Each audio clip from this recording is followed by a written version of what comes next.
Good morning. Good morning. I have you well trained, I see. Excellent.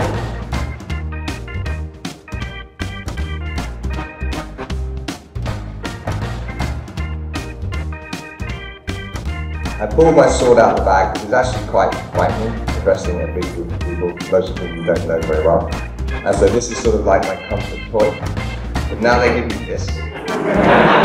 And I'm torn between the cuddliness and the, I'm going to smack you in the fucking head. Actually, while this gives emotional support, this one is more practical. So I'll just probably alternate between them. It is actually a microphone. Does it work out here? Yeah. Okay. Let's go old school. Haha, yes. And this you can actually hit people with. Okay.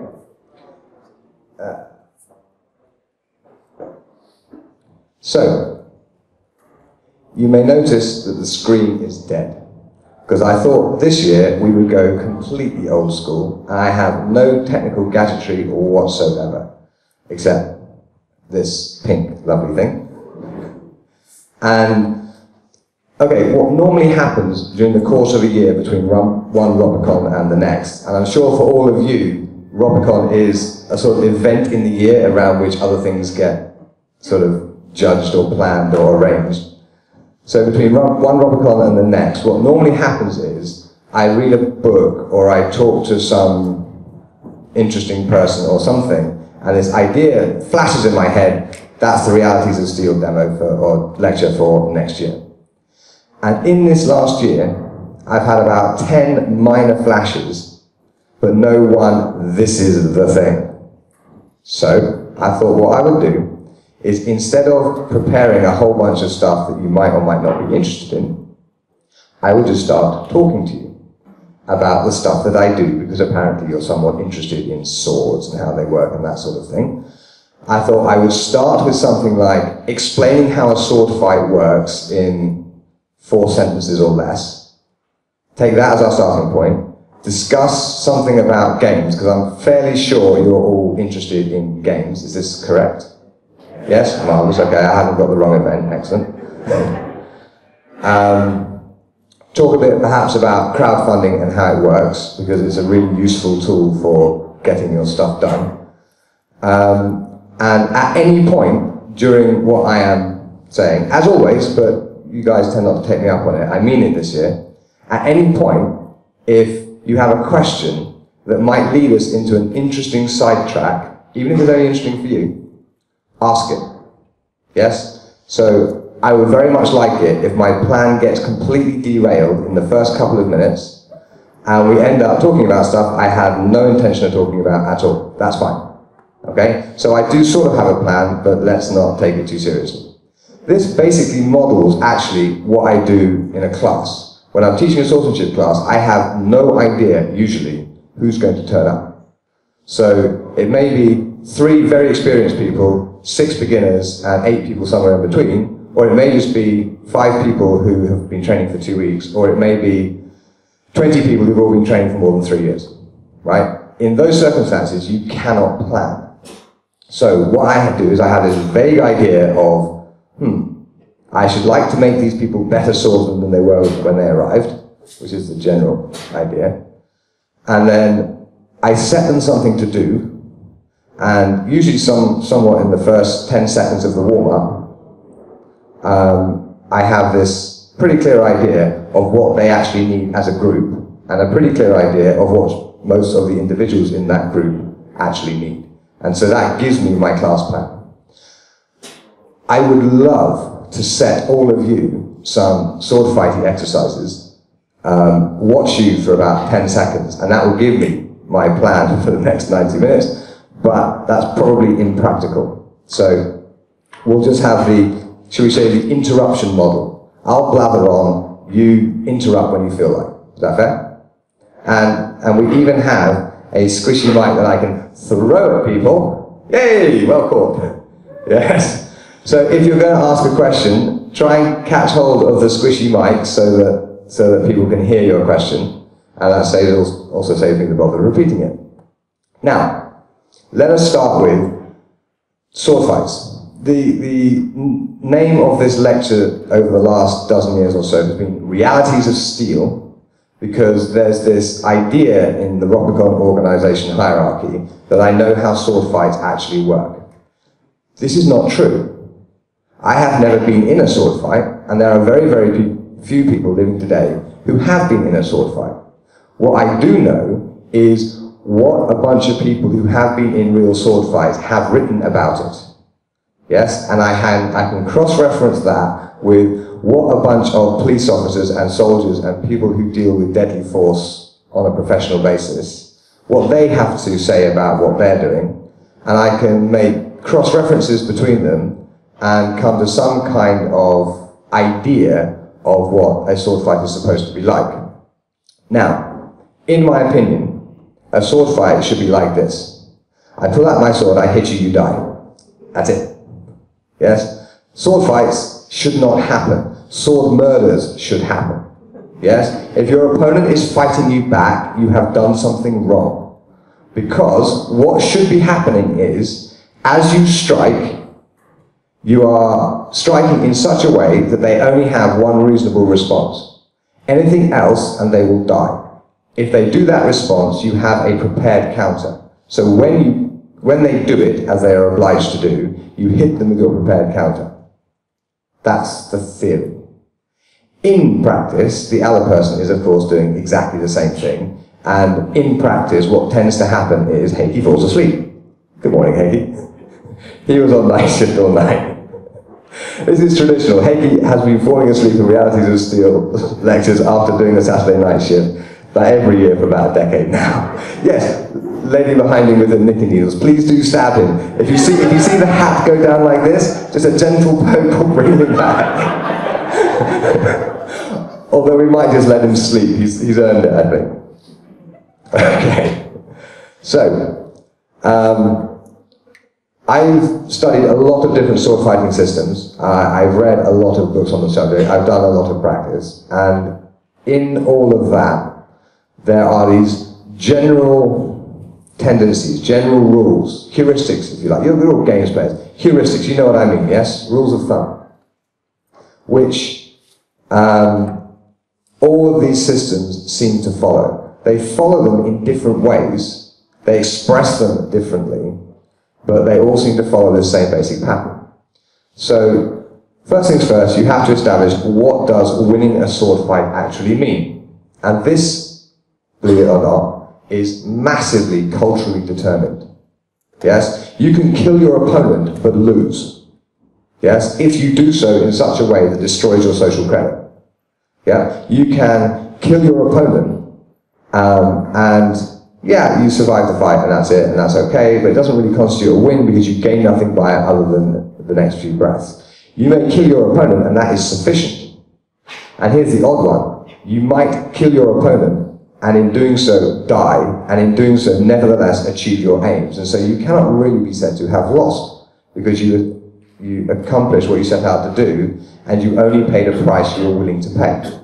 So loss, to call that a loss is a bit unfair. It doesn't take your intentions into account.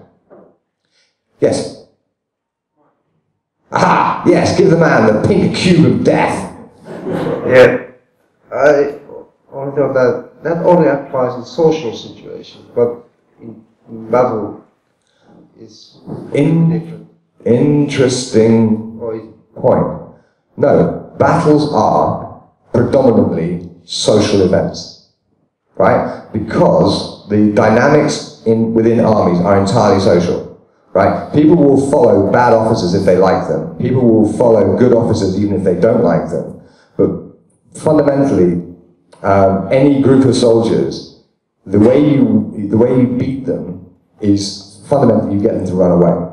Yes, you get them to decide not to fight. That has at least as much to do with posturing as it does with actually killing them, right? So.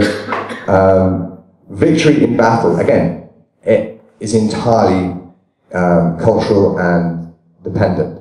Victory in battle could be, as it was very often in the 15th century in Italy, one group of professional mercenaries hired by one city-state, maneuvering around another group of mercenaries hired by a different city-state, And when one group of mercenaries gets into a tactically superior position to the other group of mercenaries, a few token blows are exchanged, hardly anybody dies, and the tactically disadvantaged group sues for terms, money is exchanged, victory is ours. There's one famous battle between, if I recall correctly, Bologna and Venice, where I think it was the Venetians who actually employed gunmen on the field, and the Bolognese were so offended that they would actually shoot at them. People might die, right? We're doing this for money. We don't give a stuff about the fucking Bolognese, but if you start violating our rules of war, we're gonna fucking slaughter you, and they did. Yes? They hunted down those gunmen and they slaughtered them, because if this sort of behavior was allowed to carry on, war would get really dangerous. Yeah? So again, there's no such thing as a battle. There is a battle in a particular cultural and social context, and what constitutes victory is different from one context to another. Take the Native Americans, for example. One of the ways in which you gained social credit as a warrior of high standing was to count coup on your opponent, which meant literally, in battle, you touch them. Right? If you actually physically touch your opponent, you gain credit thereby. Now, they may end up capturing you and torturing you to death, but that's okay. No, seriously, because in some of these tribes, what they did with captured warriors, so that these warriors could regain their status, they tortured them to death. And by withstanding the torture bravely and not making a fuss about it, crying and yelling and screaming and stuff, you regained your lost honor. So when a bunch of British soldiers got captured and tortured to death by Indians, they didn't realize it, but they were actually receiving a pretty high compliment. they would probably rather be insulted, but there you have it. So yeah, anytime you have people operating in groups, it's always a social thing. And interestingly enough, persuading people to kill other people is quite difficult. I've talked about this at other Realities of Steel events. And normally, in sort of the set-piece battles, for example, of the 19th century, most casualties happen after the losing army has broken. So they bombard each other for a while, various warlike stuff happens, people get killed on both sides of it, having one army turns and runs, and when they turn, that's when they get slaughtered. Because it is much, much easier for most people to kill someone who's running away from them than it is to kill somebody who's coming towards them. Not least because you can't see their face.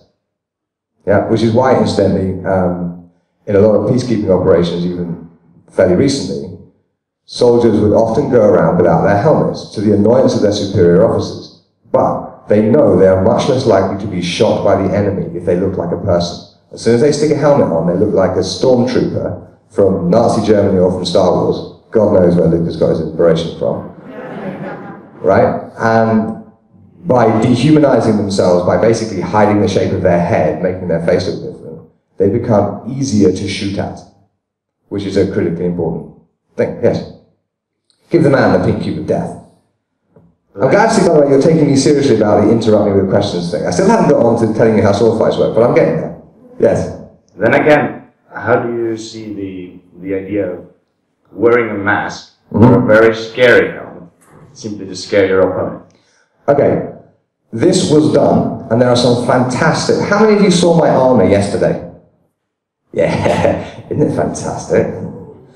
Okay, in 15th, 16th, particularly in the 16th century, when armouring got raised to this incredibly decorative art form, people had created these utterly astonishing masks for their armour. Yeah, where you have like enormous beaks that looks like a kind of mutant eagle or something, or literally a face like a pig.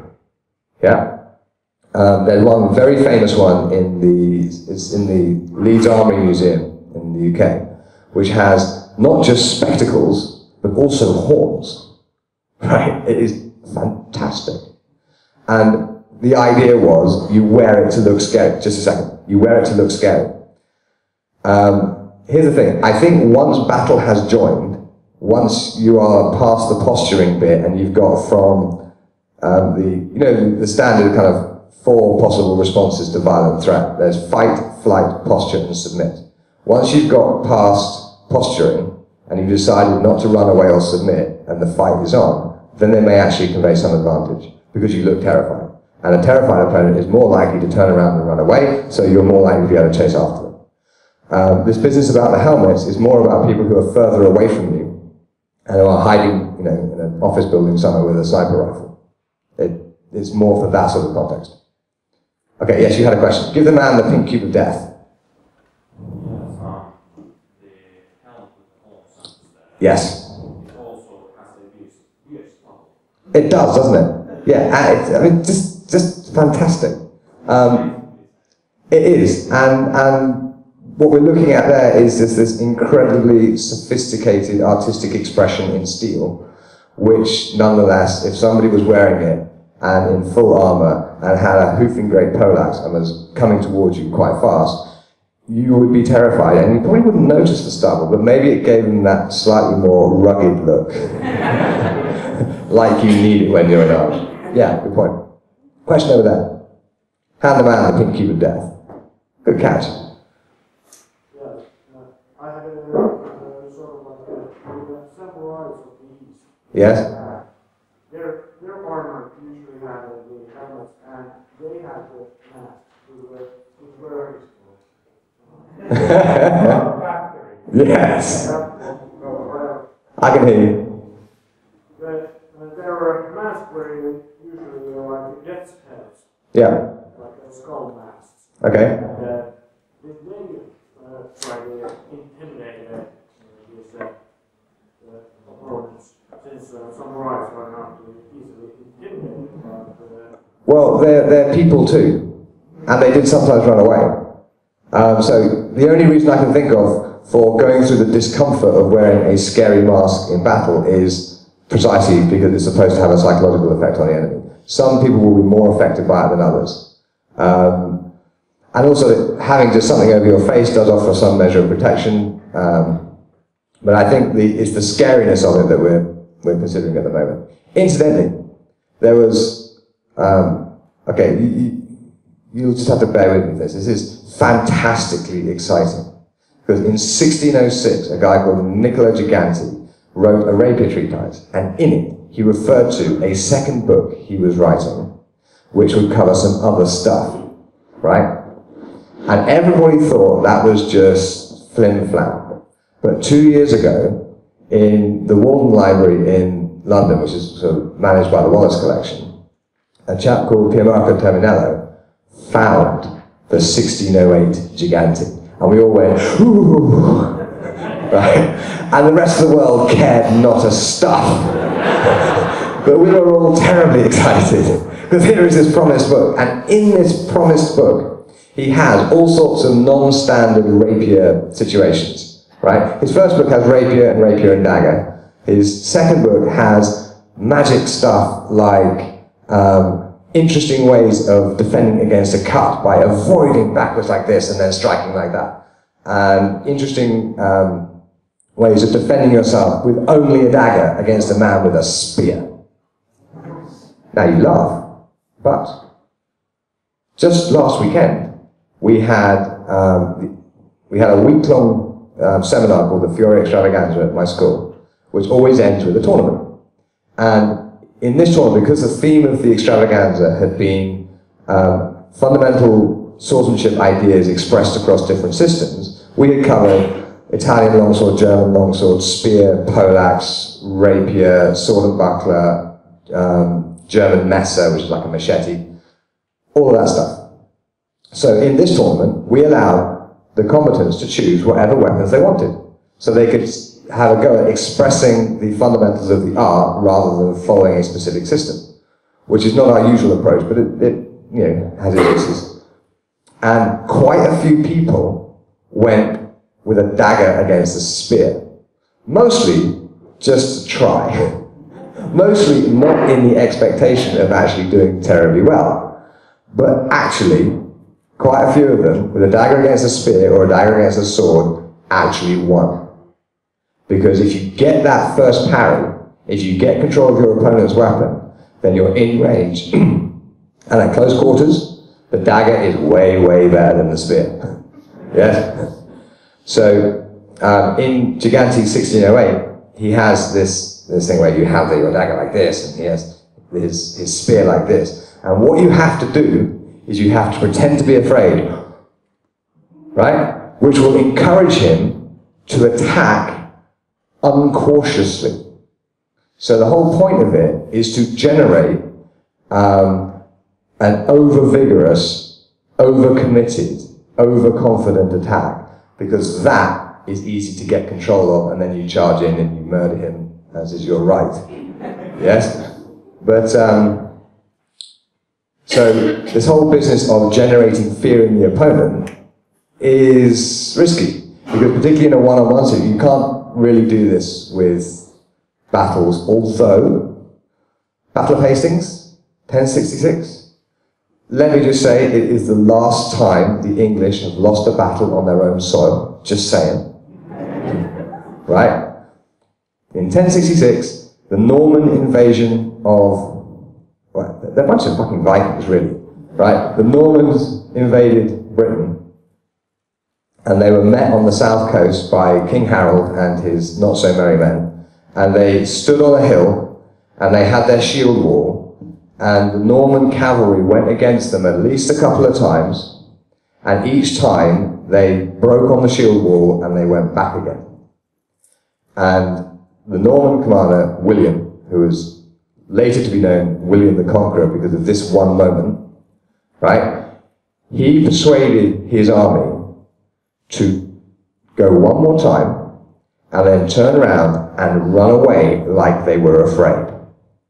And what happened was, the Saxons thought, no, I didn't say the English, the Saxons thought, oh fantastic, they're running away, let's slaughter the motherfuckers. And so they broke their shield wall and they ran after them, and the Normans turned around and slaughtered them.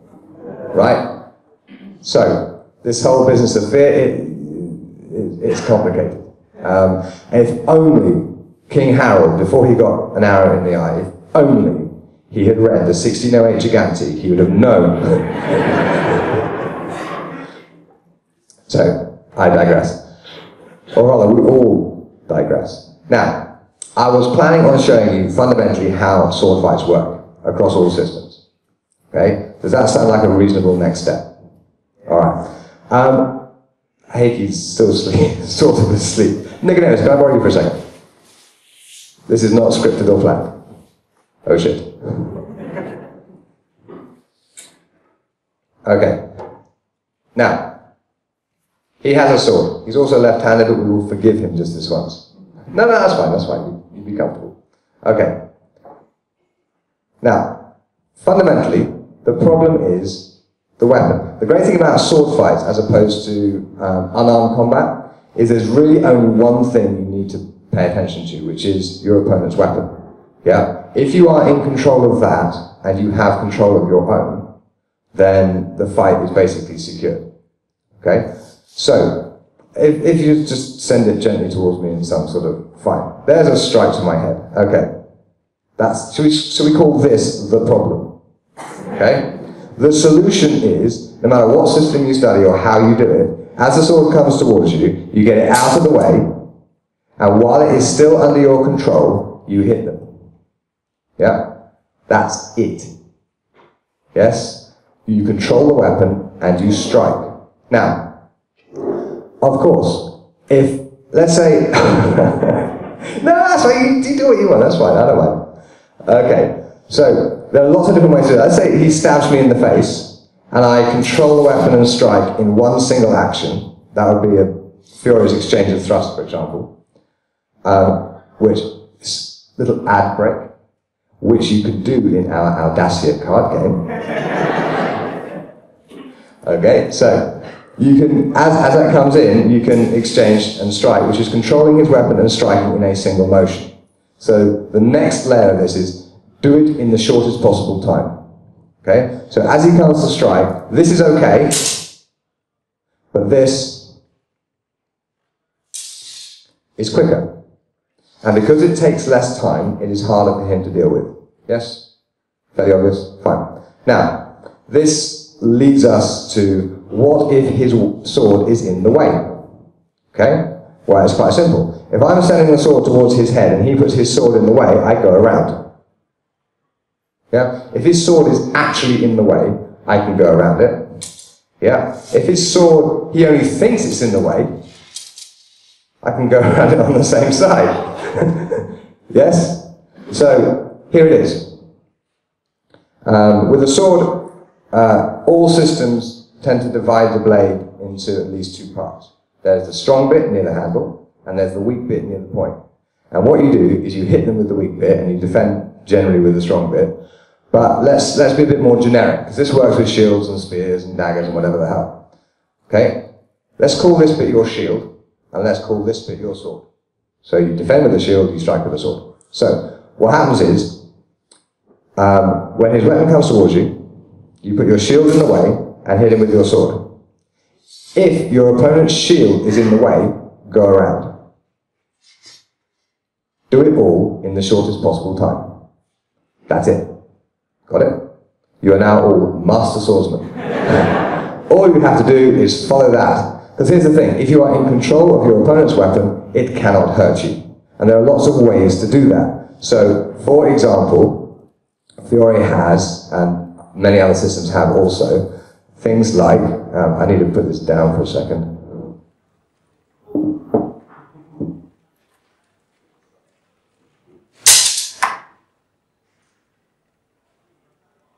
I am in control of the sword.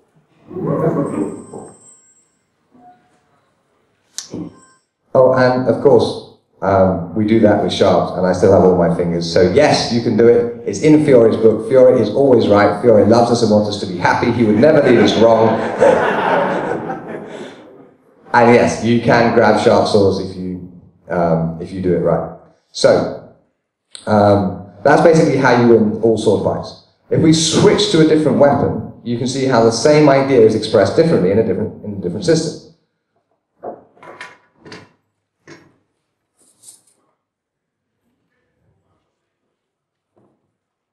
Okay. Now, the problem with rapiers is they're very long and very pointy, and if you hold them just right, you can't see how long they are. So, you tend to start over here. Please don't hurt me. And you get your face the hell out of the way, and you approach very slowly. Now, the sources refer to approach as if with a leaden sandal. Literally, as if you had lead in your shoes. Not too quick. Okay? And as you approach, you find his sword. Literally, you find it. And if I get to a position where I'm in control... somebody just did that. Naughty man. Somebody's been training you. Curse them. So, as I approach, at some point, I will get my shield in the way of his sword. If that happens, I should stab him. Yes? Of course, as it's in the process of happening, he's going to free his sword, get his shield in the way of my sword, and stab me. Yes? And as that happens, I go, remember what I said about as you approach? Yeah? Leave them only one option. And when they do it, because doing anything else will get them killed, when they do it, you have a prepared defense. Then, that turn of his sword meant I could predict where his sword was going to be, so I could get my shield in the way and I could run that through his face. Yes? Seems reasonable to me. Now you notice that with the rapier, this is all happening in a very tiny space, and with a long sword you have these nice big meaty sort of flashy things. That is partly mechanical, partly cultural, partly dependent on the context in which the fight is happening. But we should just add the final step, which is, of course, Nicodemus has been highly trained by an expert instructor. Right? So, what happens is, as he disengages, he does so to generate this action, so he parries and strikes. So at this stage, excuse me 1 second. Sorry, I couldn't resist. So at this stage, we're into the whoever knows the system best and can manipulate the perceptions of their opponent best will win. Does this make sense? Yeah? So, put your shield in the way of his sword, hit him with your sword, if his shield's in the way, go around. Do it all in the shortest possible time. If you have that, you have the fundamentals of all of it. Yeah? The rest is just, I don't know, 10 years of practice and a bunch of research and stuff on top. Okay? Ways of making it happen. Ways of manipulating perception. For example, I could encourage him to attack me by going Giganti style, "Aah!" Yes? And if he overextends himself, then he's kind of about to stab me. Then I get to do all kinds of clever shit. Yes? If I'm paying attention to him and not to you. Okay? So, does this make sense? There are no questions. It makes too much sense. I have failed. Because if I can't engage your curiosity, then I'm completely wasting my time. So, well, that's basically, yeah. Oh, hello. Give the man the pink cube of death. Okay, so this is a bit of a sidetrack. That's okay. I've always wanted to know how you fight against a flail.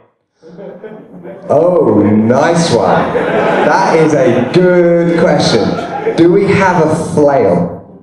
I don't have a flail with me. I normally carry one everywhere I go, but I think expensive.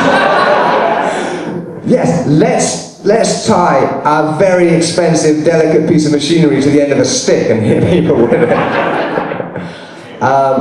Okay, right. We don't have a flail, but I can at least take you through the theory. We don't have very many historical sources for the use of flails. Okay, there are a couple, and they are very limited. They tend to be just a couple of things you can do. Basically, the problem with the flail is, imagine if there was a hinge in the middle of. I tell you what, take the long sword and hold it by the blade. Hold it by the blade. Yeah. Okay. Now imagine there was a hinge here. Yes. So this can flop about. Okay. Now, actually, the best. Have you ever practiced with flails? Anybody? Right. They hit you a lot, don't they? Yes? Here's my best flail telling, ow. Yeah.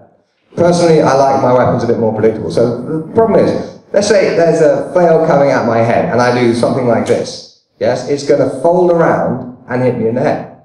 That's the problem. Yeah? So the question of how you fight with a flail is exactly, you use the flexibility of the flail to get around your opponent's shield, whatever that shield may be. Okay? The way you deal with a flail, you have basically only two options. You can either be out of range as that action happens and follow on after, which is difficult against a good flail man because they are very, very quick at getting it around. Yeah? And when those things are moving that quickly, they don't have to hit you very square on, and they don't have to hit you in a very delicate place. Against a flail, every place is delicate. Okay? Or you might end up getting inside it. The difficulty there is, of course, it can fling around and hit you in the back. So, in theory, you go where the flail can't. Yeah? And also, don't forget that there are all sorts of cunning tricks, because Fiore loves us and wants us to be happy. Remember, I've said this before, and it is true. There's a flail man, there is a javelin just went through his face, because Fiore actually tells you how to defend yourself against a man throwing a sword at you. People did this. Throwing the sword is a perfectly legitimate thing to do, particularly if your sword is not terribly useful to you in the context in which you're in. Yeah? And against a flail, I wouldn't really want a sword, I would want a javelin sticking through the back of his head. Does that answer your question? Yes. Excellent.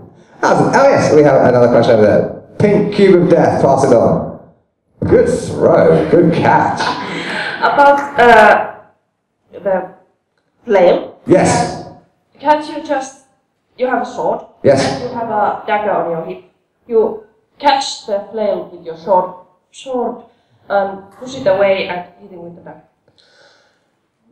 Does that work? Well, the problem is catching the flail. If you catch the flail, yes. But the problem with the flail is, they come in lots of different shapes and sizes and lots of different mechanics. So, for example, you can have basically a flail which is a long stick and a hinge and another fairly long stick. Against that, you can possibly block the second stick sort of past the hinge so it can't flex around you. But it can still free itself. But also, these things are moving appallingly fast. Because you have... how many of you were here when I came in dressed as Zorro and cracked a bullwhip? My God, not very many of you. Okay, well, bullwhips work by accelerating a very light bit of string past the sound barrier so you get a sonic boom, right? What the flexibility of the weapon allows you to do is generate ferocious quantities of speed, okay? So this fast-moving flail is, if it's moving that fast and it's that heavy, blocking it with a sword, very hard, and probably not advisable. It might simply break the sword. It depends on the flail. Other types of flail have a long, flexible, sort of like think of the traditional ball and chain thing, where you have a spiky ball at one end and a long chain and a short handle stick. That's different in that you tend to swing it and keep it swinging, and anything that it swings against tends to get hit. And if you try and block it with a stick or whatever, it will wrap around and boom. You've all seen it in the movies, right? Yeah? But again, Fury doesn't deal with them, but he does give us the poleaxe with the rope and the weight on the end. Okay? Which he tells you you should fling it around the guy's legs and pull. Good luck. Tricky. But that's what you're supposed to do. He also has tying a lance to a rope which is attached to your saddle. And what you do, if you just turn around and like you're turn around and you're riding away from me, and what I do, he's an excellent fellow, isn't he? I throw it over his shoulder, and just hold that against your chest for a second, right? So he just in the moment when it goes over his shoulder and it falls, I can pull him off his horse. There we go. See, even with invisible string, I pull him off his horse and using this, the flexibility allows me to get around and basically hook him off his saddle. I've not done it. I wouldn't even try. Heck, you're going to do that. Just your arm, so. Okay. So, we're on the right track in that if you have two weapons, it's a good idea to use one to defend and the other to strike if you can. And again, Fury loves us, wants us to be happy. He has a thing where you have a stick, a long stick, which is grounded here, and when a lance comes towards you as a thrust, it doesn't really matter, you take it out of the way with this, and this is my dagger now.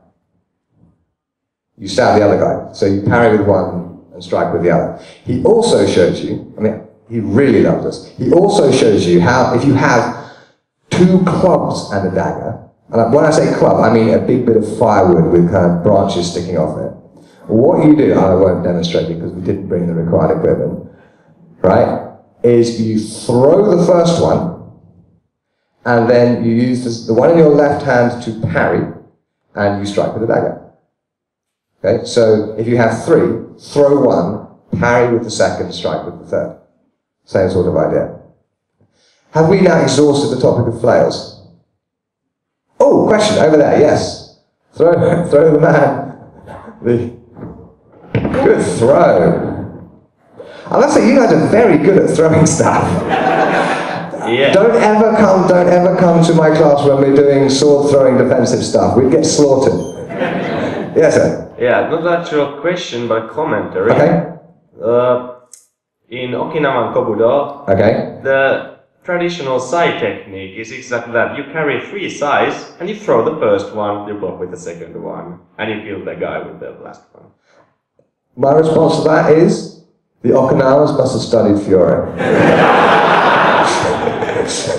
Yeah, there's another question. At the back. Over there. Okay, hello. Hello, good morning. Reality Steel, you Good God. just wrote an article about the fight in India. How did Oh, that one, yeah, okay. Could you please elaborate on the people who haven't actually read it? read the... okay, do you all know that a bunch of Sikhs in the Golden Temple got very cross with each other and they pulled their swords out and they started hacking and slashing a bit, and some people were injured. And I think there might have been 1 or 2 people killed, I don't remember. Yes? That's what we're talking about. Okay. I said earlier that sword fights are pretty unusual, and I've never been in one, but did you all see the news about this Sikh, these Sikhs hacking at each other with these incredibly nasty, cutty swords, right? I didn't bring any of the appropriate weapons, but I'm sure these will do. Basically, what you see in the video and what you see in the still pictures is an awful lot of angry posturing. By the way, I'm not using posturing in any kind of derogatory sense, it's just simply the technical term for basically putting on a show to make your opponents run away, okay? So, a lot of this, and you're doing the same thing, yeah, with one hand, that's it, and a lot of kind of running towards and running away, and yes? Very little actual murderous intent. Okay, just put that in a little bit of context. There was a period, if I recall my history correctly, and I may not because this isn't my period, but if I recall my history correctly, there was a short period in the British occupation of India, the Raj, where basically Sikhs were considered so fucking dangerous that the best thing to do was just shoot them on sight. Yes.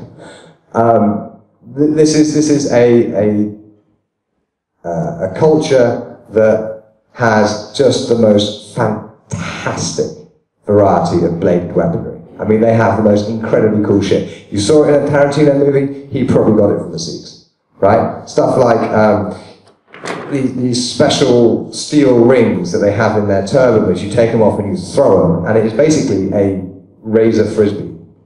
Yes? There you go. That's real, right? They have daggers and swords and a fantastic array of armor and bladed weaponry, and it's just fantastic. And yet, in this fight, there were very few casualties. Given the number of people who had blades out and were clearly angry, there were very, very few casualties. It is a classic example, I think, of how most people don't actually want to kill other people. Yeah? And if I recall correctly, again, you're relying a lot on my memory today, I'm sorry.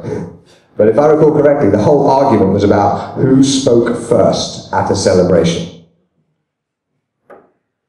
And this was sufficiently important that blades came out.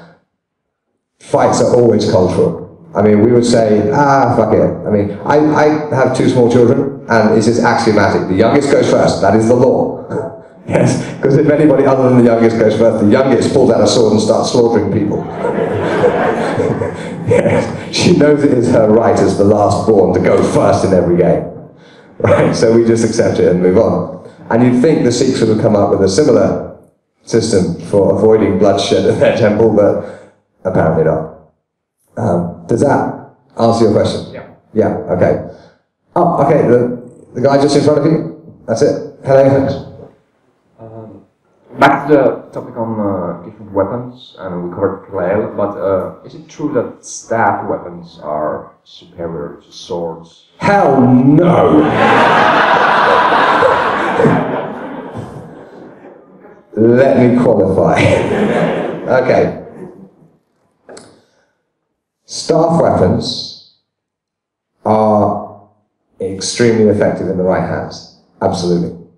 Staff weapons are also cheap to produce, right? Throughout the ages, from the Stone Age, the average fighting man would have a spear, and possibly a shield, and maybe a club, but a spear. And that was true up until basically the middle of the 19th century. Because if you think about it, a long musket with a really long bayonet is a spear. Yeah, you have your shot, and then it's a spear fight. Okay, so if your question is one-on-one in a fight, specify specifically staff. Wooden. Oh, a wooden staff. Aha! Right now, so not staff weapons, but a staff itself. Okay. George Silver who published his book Paradoxes of Defense in 1599, the first and arguably the most important English language sword fighting book ever, including my own. There we go. So George Silver, he explicitly said, the sword is the queen of weapons and the quarterstaff is the king, right? And he would say that in a fight, does anybody have a quarterstaff handy? No, actually, in this, you do. You see, I knew that wasn't a stupid question.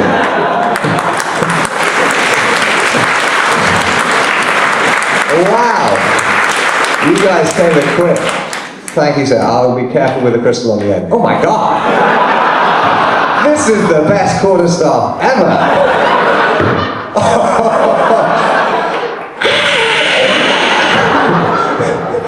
That's fantastic. I want me one of these. All right. Okay. This is not a quarterstaff. This is clearly a magician's staff, and it's a fantastic piece of kit, and I'll be very careful with it. A quarterstaff would be, as George Silver would say, the height of a man plus its extended arm. So, about up to there. It would be about this thick, but this, if my eyes do not deceive me, is probably birch. This would be oak, so approximately twice the mass. Okay? So it's a hoofing great big lump of wood. And tell you what, I'll just turn it around and use the wrong end so that doesn't get whacked. Is there clever electronics in the bottom end? No? Fine. Sorry, I meant magic in the bottom end. Okay, so here's the thing. If Nicodemus has a sword, and I have an actual quarterstaff, and I strike and he parries,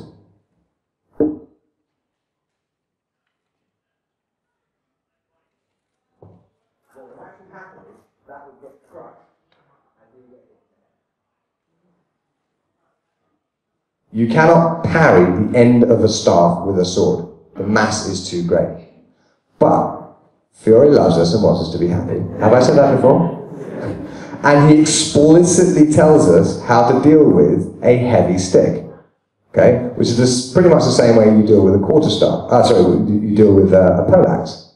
Okay? If we could just swap weapons a second.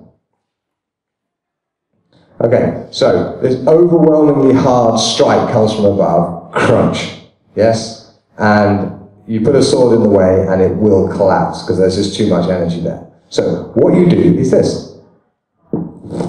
This, by the way, is called the colpo di villano, yeah, the peasant's blow. That is a peasant, sorry.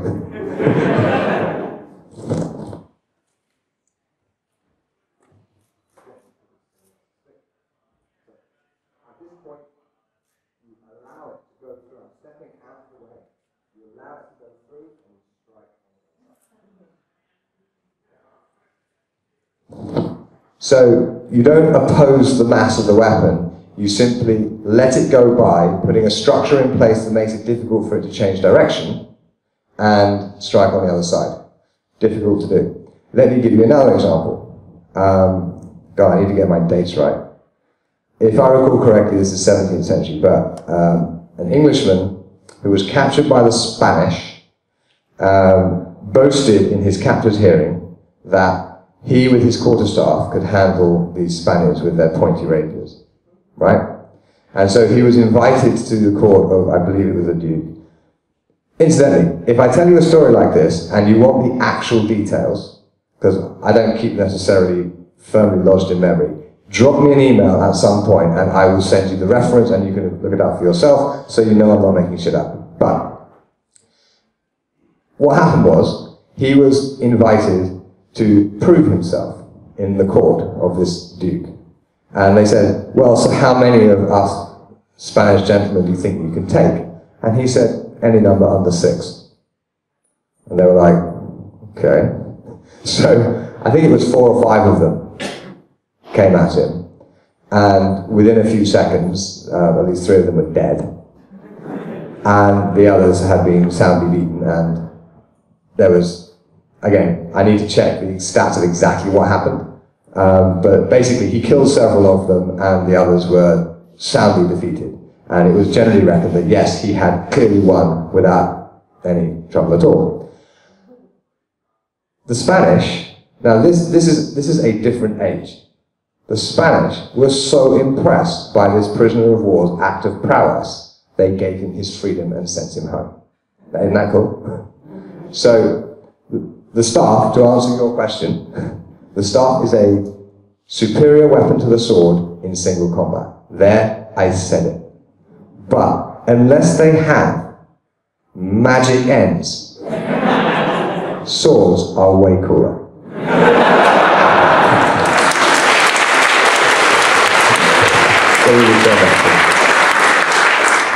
Take that away from me or I'll keep it forever. I got to get me one of those, that's fantastic. Okay. So, oh, question, yes. Pink cube of death. I was just wondering. You've had one, he has got one. Yeah. Do you happen to have a favorite fictional weapon? Now that's an interesting question. I don't think anybody's ever asked that before. Obviously it's a lightsaber. I mean, come on. It's a sword, it's a lightsaber. It's like, yes, lightsaber. I'm not a historical swordsmanship instructor, I'm a fucking Jedi. I'll prove it. See? See? Actually, I'm a Sith. Thank you, Mr. I'll pay you later. Yes, sir.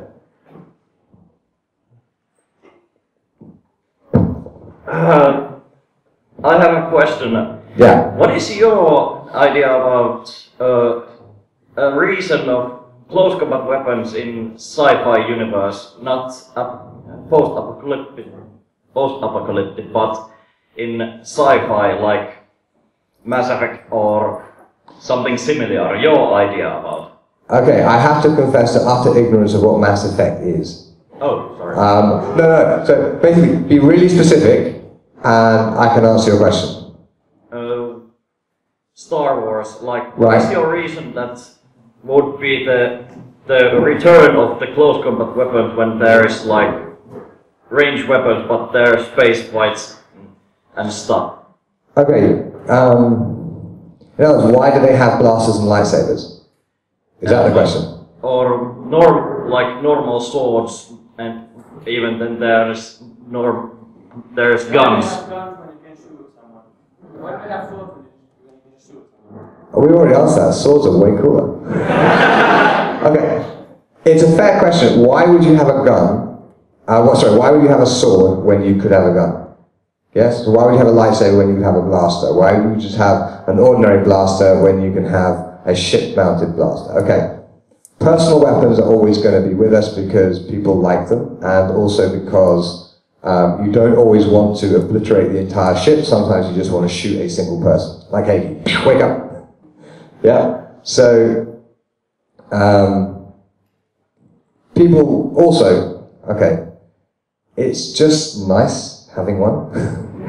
There's this comfortable weight just where it belongs, and okay, George Silver, I can quote. He says that he prefers the exercising of weapons putteth away aches, griefs, and diseases. It expelleth melancholy, choleric, and evil conceits. It keepeth the man in breath, perfect health, and long life. So there's that. He also says that in the occasion of the wars and places of most danger, having his weapons about him, it keeps a man hardy and valiant. In other words, it is an aid to bravery. Having a weapon handy makes you braver. He's right. Silver is right. Silver is almost always right. He doesn't love us and wants to be happy, so it's different. Okay, so I think I've kind of lost track of the question. Oh yeah, why swords when you could have a gun? Okay. The best answer to that question, I think, is by looking at a modern knife culture. Just a second. A modern knife culture. For example, in the Philippines, they have guns, and they have knives, and they have swords, and they use them all. Right? And it was told to me by a police officer that, so that's the sum total of my sort of knowledge on this. It was told to me by a police officer that within a certain range, the knife is faster. So if Nicodemus is over there, gun, best solution. Once we get about this close, the knife is apparently faster. So my friend tells me, and I'm inclined to believe him because he does this shit for a living. Just a second. So the gun also, there is the issue of, I will get back to you. There is the issue of what you actually want the weapon to do. So if you pull out a gun, you can shoot or not shoot. That's it. And you see it in the movies, but there is no such thing, really, as deliberately non-lethal shooting. Because you shoot at the centre of mass, and that's it. If you're really, really good, and you shoot them in the leg, and you hit the femoral artery, and they die in 30 seconds, it's not much difference to shoot them in the head, and they die in 10. I mean, it's the same. So basically, the gun only has the possibility of lethal force. The knife has the possibility of all sorts of gradations of force, from lethal all the way down to just a gentle little tickle to tell you you've been naughty. That's it. Knife is a lot more personal. The sword, it's partly a status symbol. It's partly it's a really big knife. I mean, it's just this fantastic, great big slashy thing. And again, you can threaten death with it. You can chop things off and leave them alive. You have, again, gradations of force. But also, it's fundamentally a status symbol. Yeah? He was next. Does that answer your question? Yes. Good. You said, pass the man the pink cube of death. Oh! I didn't say take his fucking head off with it. Yeah, just really quickly. Okay. Apparently the range where a knife beats a gun is about 15 meters. 15 meters. Assuming you have the gun undrawn. So you have a knife assailant coming at you, right. Knife out, full speed, and you have your gun in your holster.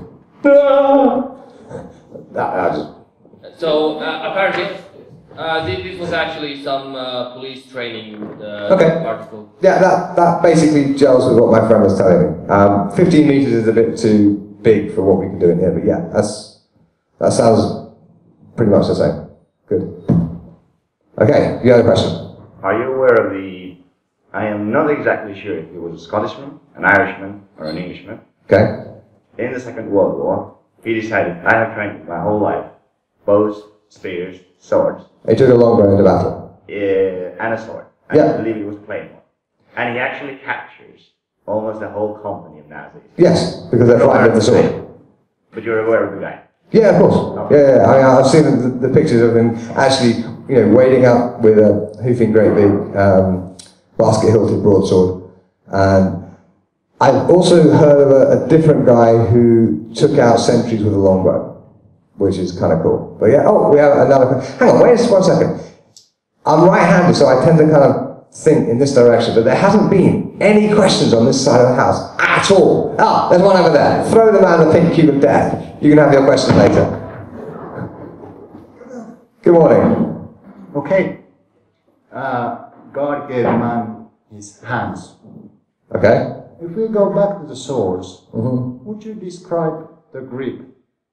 Yeah. There's a subtle difference is just the grip change. How much time have you got? No. All right. Worst in short time. Literally, I have taught 3-hour classes on the specifics of the grip. Okay? Because the interface between the sword and the person is just fundamental, and it is incredibly variable and sophisticated. It's amazing. I mean, I made a huge, major kind of training-changing, eye-opening discovery about how to hold a sword about 3 years ago, after some, shall we say, 20-odd years of regular practice with swords. Grip stuff, it's just fucking magic. So, right. Okay, I'll be needing you in just a second. Okay, firstly, okay, if you give a beginner a sword, this is what happens. Okay? It's fine. Yeah? But they hold the sword like this because in the beginner's mind, the sword is a weight to be picked up and moved around. Yeah? Much like a dumbbell. After a while, the sword becomes a tool, a means of personal expression, a way to get shit done easily. It is a labor-saving device. It is the very opposite of a dumbbell. A dumbbell is deliberately heavy to make lifting it difficult so that you can put yourself under certain kinds of stress so that your body will adapt to that stress and you become stronger. The sword is exactly the opposite. It's for murdering people. Boink. I can murder Nicodemus with this much effort. Boink. Yes, and now he's dead. If I didn't have the sword, it would take me I might even break a sweat murdering Nicodemus, and that's just too much like hard work. So, okay. So one of the things that starts to happen is the sword is permitted to move in the hand. Okay? So if I keep my hand completely still, you can see that there is an enormous range of movement possible without any loss of control. Yeah? Now, there's more to it than that, because again, people when they first interact with the sword, they don't have a clear sense of the edges and the point. They just have the sense of this metal thing sticking out of their hand. Whereas, of course, if I slap Nicodemus, you're a very accommodating chap, I'll buy a drink later. If I slap Nicodemus with the flat of the sword, that gets one effect. And if I slice him with the edge of the sword, that gets a completely different one. Okay? So the orientation of the sword in the hand is critically important. And there are good reasons for, okay, I'm imagining that at least half of you don't know what I mean when I say ground path. Is that true? Yeah, fine, okay. A ground path is, simply put, the path from your extremity to the ground, through your body, through which your opponent's force will travel. So, if we can illustrate it most easily, if I am hitting Nicodemus, Nicodemus is hitting back, yeah? His force is going down my arm, down my back, into my back leg, and right now, it's supported on this leg, yeah? I can move this foot around, yeah? I'm not leaning on him, but I have this ground path. Okay, now I'm actually wearing my very slippy medieval shoes, so if he pushes hard enough, I'll start to slide, unless I stop it. Yeah? How did I stop it? Oh my goodness, you're quite strong. Yeah? I stopped it by changing the direction of the ground path. Yeah? If my ground path is in this direction, he can slide me quite easily, yeah? Because there's not so much friction. If I make my ground path more vertical, his force is now going more down into the ground. Sorry. Couldn't resist. Okay? So there's more friction, so I'm less likely to slide. So you have this path through the body through which force travels. Okay? And in a perfect world, it's passive. Okay? The arrangement of your bones takes this force into the ground without you having to do anything about it.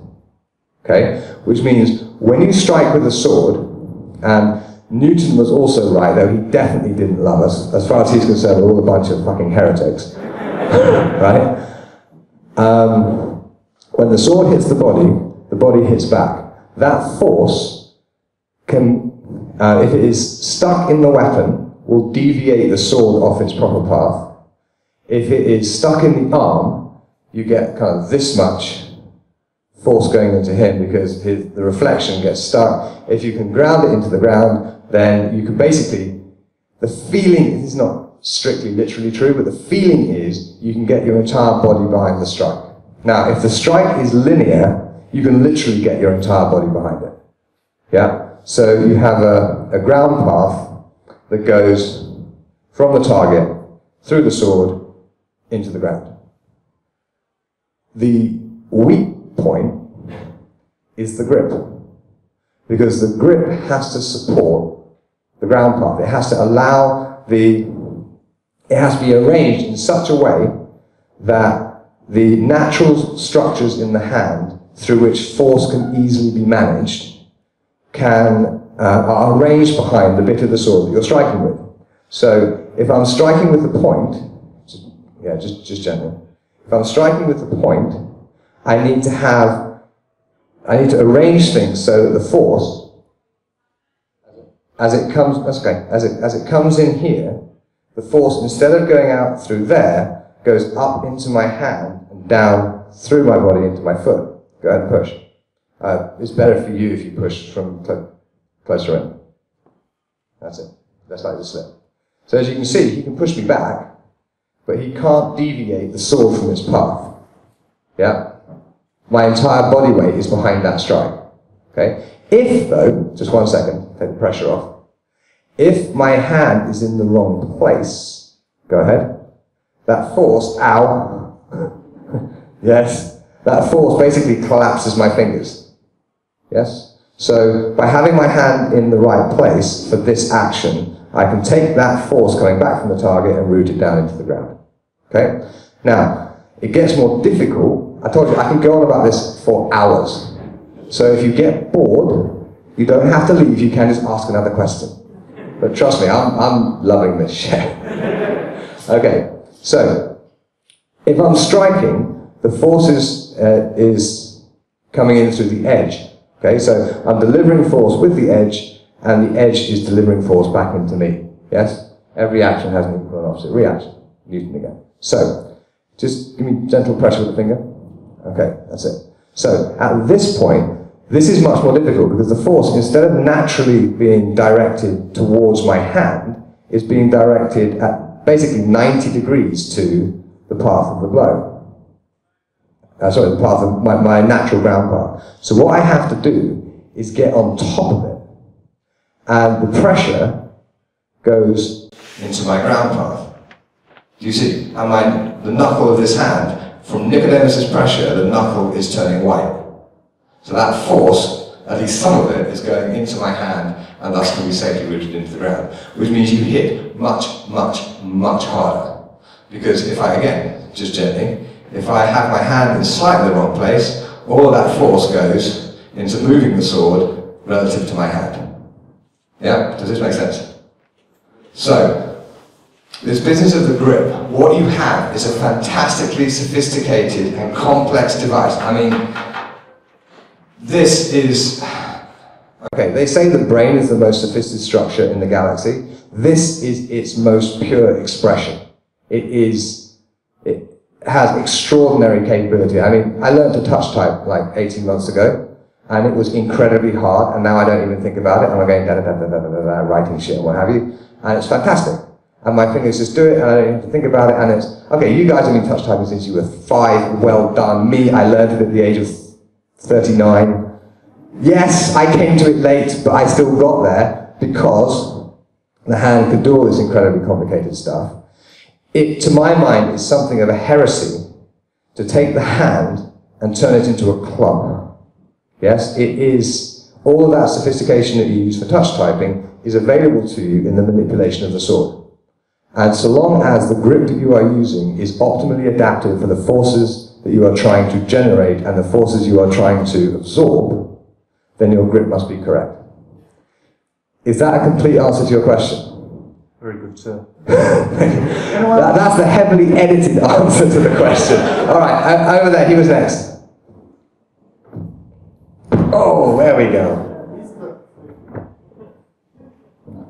Yeah, in the role-playing game Riddle of Steel, which is based heavily on the PRS system and... Beg pardon? The role-playing game system Riddle of Steel. Never heard of it. Okay, I'll tell you what I mean is you have to give me the background if you want me to answer questions. Okay, it's based on the, well, PRS system, the German system, stuff like that. You have the certain points of strike, you have different weapons, you choose a certain number of techniques and so forth, so forth. Right. But there's also a technique, or actually a, style, which is called the case of rapiers. Oh, right, yeah, okay. So, 2 rapiers, is this actually real, or? Yeah, absolutely. It's not common, but we have, okay, are you all familiar with the SCA? Society for Creative Anachronism? Okay, back in the 80s, there was this, this fashion for fighting with 2 rapiers, and they called it the Florentine style, for no good reason whatsoever. But, a little while ago, somebody discovered an illustration, I think it was from the 17th century, could be the late 16th, of 2 Florentines fighting with case of rapiers, right? So suddenly, 20, 30 years after the fact, the SCA gets some actual justification for one of its statements. Fantastic. Good on them, I say. Okay. From a historical perspective, it was not very common. We do know that, for example, Agrippa, who wrote a book in 1553 on the science of arms, he refers to using two swords simultaneously.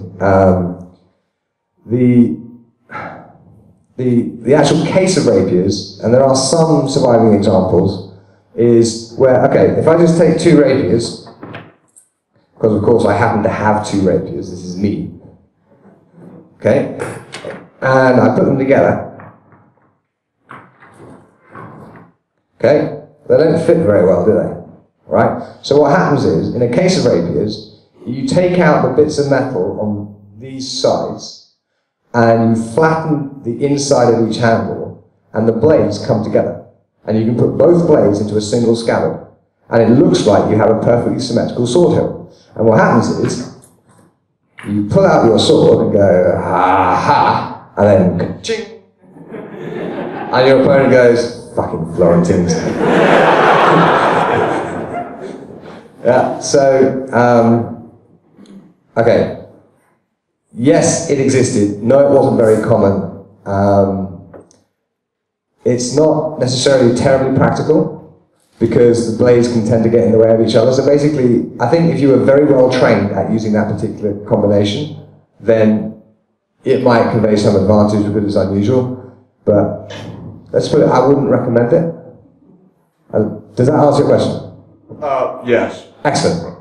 The chat right next to you. Thank you. Back to the question about grip. What more grip use was there in hilts that were curved, for example, that are curved forward? Okay, so let me just make sure I understand you. So, do I have a sword? Yes, I have a sword. Right. Okay, so we're talking about a hilt that does that. Okay, just like, I think Count Dooku's lightsaber does that. Is that right? Yeah. See, I do know some science fiction stuff, but really only the stuff that's got swords in it. Okay. And you see a hilt like that on quite a lot of sort of saber-type things from the 19th century. You don't normally see it on a two-handed weapon, you normally only see it on a single-handed weapon. And its basic function is it takes that line and makes it comfortably that line. So in other words, you can get the blade to be perfectly lined up with the bones of the forearm. Yeah? Which makes thrusting with it very hard and very accurate. So if you think about it, you have a structure in the palm of your hand that you can use to push the weapon directly in. Yeah? Whereas if you're on top of it, as you would normally be, even with a saber you'd be holding something like this, then you have to sort of modify. You have to direct those forces into the hand as opposed to them just going directly there by themselves. Does that make sense? Yeah. That's basically the function. Also, it allows, in some cases, it allows a kind of smoother cut, but you can get your cuts perfectly smooth without it. So, personally, I don't do much with weapons like that, but I do have one very nice early 19th century cavalry saber that I use for opening champagne, and that has a handle like that. Yeah, there's a question over there.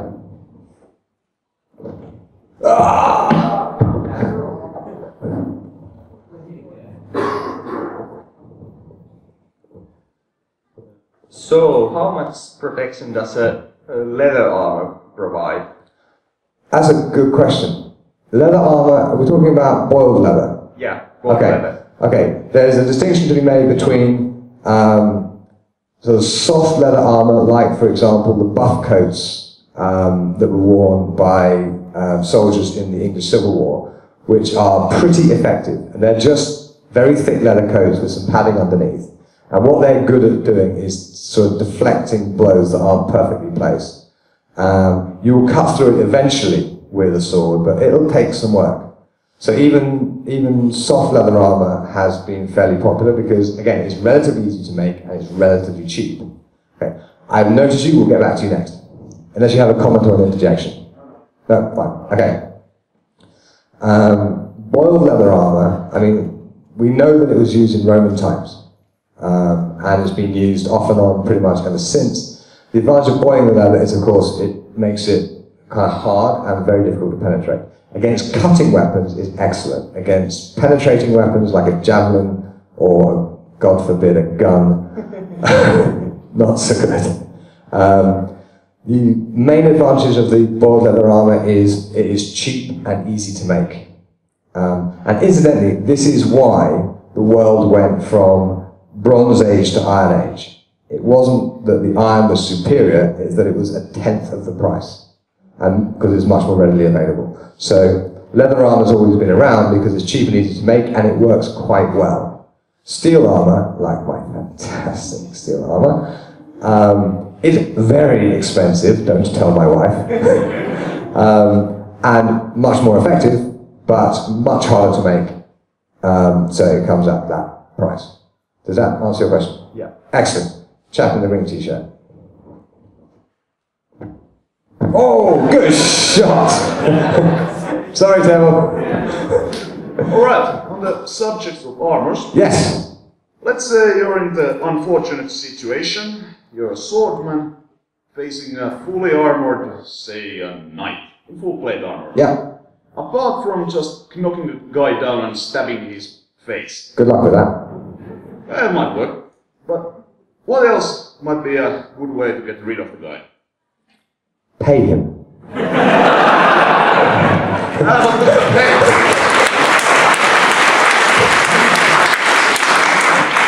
Hey, that guy's in full plate armor. That guy has money already. You're probably right. Yeah, probably a lot of debt. No, trust me, my experience with plate armor is he hasn't got any money at all. He's spent it all. Okay, basically, the problem is your man out of armor. Let's assume two equally trained people, and let's assume that one of them is unarmed and the other one has a gun. The outcome is pretty certain. Yes? If they are both aware of each other, and it's basically a fair fight other than the technology. Okay? That is not too dissimilar to a man in armor versus a man out of armor. There are things you can do, but basically you are relying on being better. You have to be significantly better trained to get around the armor because most of the things you do won't work. Most things you could do won't work. So basically what you have to do is get in close and get your point into all the dodgy bits that we looked at yesterday. Under the arm, back of the knee, groin, arse, that sort of thing. Whereas he can strike wherever he likes. It's not a fair fight. So there isn't really much you can do other than die with dignity. I mean, the thing is, the reason that people spend so much time and so much money developing and buying and wearing armor is because it just works. It massively twists the fight in your favor. So I think your best bet is don't use a sword. Use a bow and arrow from long range and back it up with a halberd. That would be actually even over the poleaxe, because the poleaxe is a bit short. A halberd against a man in armor, if you've got the range for it, will work a treat because you can just cut through his armor. Boink. Dead. Lovely. Yes? And he can't parry. But the problem is, people think that wearing armor you're slow. That's only true until you're trained. I talked yesterday about people who wore armor a lot and what they tended to do. I've seen you, you're next. What they tended to do is train a lot, so they were conditioned to it, so they could move pretty well in the armor. Yes, the man out of armor is quicker. So again, if you think of the Yoda Count Dooku fight. Yeah, where you got Yoda kind of. If you're that good, the chap in armor hasn't a hope. Likewise, lightsabers have been proven effective even against 15th century armor. Does that answer your question? Indeed. Excellent. Okay, lady in the back. There we go. Hi, I hope no one's asked this before I was a bit late. Okay. took a nap, so No worries. some of them. What makes a sword like easy or difficult to learn how to use? Because they're so different. Well, they have the pointy end and the, you know, where you hold it. But is there like something How do you mean? some kind of swords? Well, some are lighter, some are heavier, some are curved, some are straight, some are whatnot.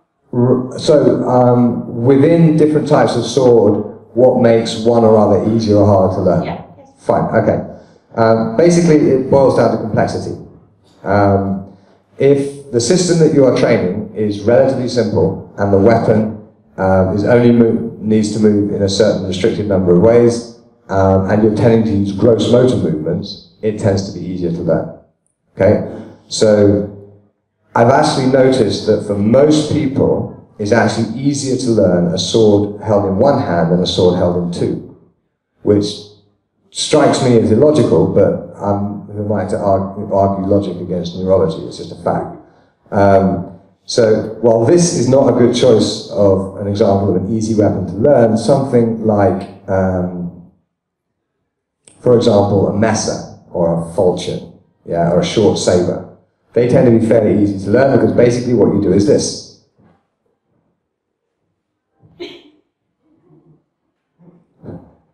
Basically, that's it. Yes? So, it's simple. If the weapon is curved, it doesn't affect learning to cut, other than it makes actual cutting targets easier because the cut is more effective with a curved blade. But it makes it more difficult to get the point where you want it to go because it's not where your body expects it. Your body will handle a straight weapon, put the point, because basically it's like an extension of your finger. When the weapon is curved, you have these fantastic opportunities for your opponent thinking that your point is out of the way, when actually it's there. But that is generally more difficult for a beginner to handle. Likewise, I mean, to me, the thing that makes a system particularly difficult to learn is when you have to use two hands independently. So, for example, at the Fiore Extravaganza last week, we had a day of dagger, no problem, and longsword, no problem, and German longsword, a bit tricky, but fundamentally not too bad. Messer, easy peasy. A messer is like a machete, and I was actually using a machete because they're cheap, sharp, messer-shaped objects, and they're just, they're basically disposable. They're like 35 euros each, so if you mash up the blade, hitting things is fine. Then we did a day of rapier, which was okay, but the sword and buckler day, when I have a sword in one hand and a little round shield in the other, oh my god, that was hard work. It was really, really, really difficult for everybody to handle the two weapons independently, because the one is supposed to be doing one thing, the other one is supposed to be doing something else. They're supposed to move around each other, not get in each other's way. It was a nightmare. If I'd been more intelligent, would have done it maybe on day 2 instead of on day 6 of a rather long and very tiring seminar. I have learned my lesson. Likewise with the rapier, rapier alone, it's difficult because it's quite long, and most people find it relatively heavy to start with. And the motions have to be very accurate. So that takes time to master. But the real, oh shit, why did I ever take up this horrible style, comes when you add the dagger and you suddenly have to start doing two weapons independently. So that's the big one. I don't tend to think of things as easy or difficult intrinsically for somebody to pick up, because it kind of varies from person to person and what their background is and what have you. So it's not, I don't normally think in these terms. Also because if I think about things as difficult, I tend to find them difficult. And if I think about things as, I'm going to do that, I just get on and do it. And if it's difficult, I sort of notice it, but it doesn't seem to matter terribly much. It just takes longer to get there. So, I'm not sure if I've answered your question. No, that was nice. Thank you. Okay. That was Good. Glad to help. We have a question. Oh, let's go to the other side of the hall for a change. Mostly so I can see that great big pink thing fly. Fly, cube! Ah, yes, good shot. You definitely get extra points for hitting people. Hello. Hello. Is there any historical reference that dual-ended sword, like Darth Maul's, has been used. Like a witch? Like Darth Maul had in Star Wars. He had a lightsaber? Yeah, with dual, two-pointed. Oh, Darth Maul, yeah. Oh, yeah, absolutely. I mean, every good close quarter combat staff weapon, like, for example, a poleaxe, has two ends. And it has I don't just mean that in terms of it's a stick it's got to it, I mean it's got two pointy ends. Yes. So, as Fiore says, that his spear has as good an iron at the butt end as it does at the point. So basically, close quarter combat staff weapons tended to have two sharp ends. Now they tended to be different, so they're not usually symmetrical in European systems. European martial arts tend not to be symmetrical. I've trained quite a lot of Asian ones, they tend to be a lot more symmetrical. I think that's mostly a question of cultural expectation, where there is in the kind of the thinking of a medieval person's mind, right-handed stuff is different to left-handed stuff. So again, that's why two equal weapons, one in each hand, is unusual, is because it's just not the way we think, it's not the way our culture works. We expect one hand to be doing one thing and the other hand to be doing something else. So with our two-ended weapons, we tend not to have two long, sharp blades on each end. If there's a cutting end, there'll be a cutting end at that end, and there'll be a pointy end at that end, and we'd call it something like a partisan. But, yeah, so yes, but no. Does that help? Yeah. Excellent. Okay, there's a question in the middle. Oh, good catch. Lightsabers have been mentioned a few times. Yes. Because they're fantastic. Yeah, but the difference between a real sword and a lightsaber is that the blade of the lightsaber doesn't actually have weight. Yes. There are other differences. Yeah, but that's the in terms of how the combat actually works out, I think that's the biggest one. I would disagree. Okay, well, you can talk about that, but okay. The question I have is, how does the weightlessness of the blade affect the way the combat is played out? It's fiction. Fundamentally. From a realistic standpoint, how would it work? Okay. This gets us on dangerous territory. Simply because, okay, what you see on the screen is what Bob Anderson, or somebody like him, has decided would look cool, right? And given how Star Wars has been relentlessly successful for 30 years, he was right, yeah? But it in no way tracks reality in any way, shape or form. Have any of you seen this fantastic thing on the internet? The internet does have good stuff on it, sometimes, and there's this brilliant thing of realistic lightsaber moves, stuff like, imagine this is a lightsaber, right? And no, this is the business end. I surrender. Give him my lightsaber. I force to turn it on. Stuff like that, genius. Oh yeah. Heikki's got it right here. See, yeah, you can. He wasn't sleeping, right? So see this blue thing? Yeah, have a look at it. It is absolutely genius. The thing is, the way lightsabers are used on the screen, it's all about the storytelling, it's all about the world building, it has nothing to do with the physical reality of the weapon. He goes, this is a weapon that you can turn on and off, it's a weapon that can cut through anything, pretty much, except force shields and stuff. And the fact that the blade is weightless only matters in that, okay, the mass of the sword is part of the way that it works, right? Because the energy that you are imparting to the target, yeah, energy equals mass times velocity squared, yes? Okay, I'm not a physicist. If there are physicists around and I say some shit like energy equals mass times velocity cubed, I expect hands to go up. Okay, energy equals mass times velocity squared. The mass of the sword is necessary to its striking potential, yeah? You cannot hit hard with a weapon that doesn't weigh anything, okay? The way a lightsaber is supposed to cut is it is plasma or some such, and it burns its way through incredibly quickly because it's ridiculously hot. Yes?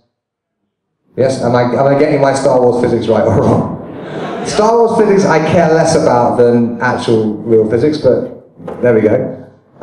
So the mass of the weapon is not a part of its striking, it's not a part of the way that it puts energy into the target.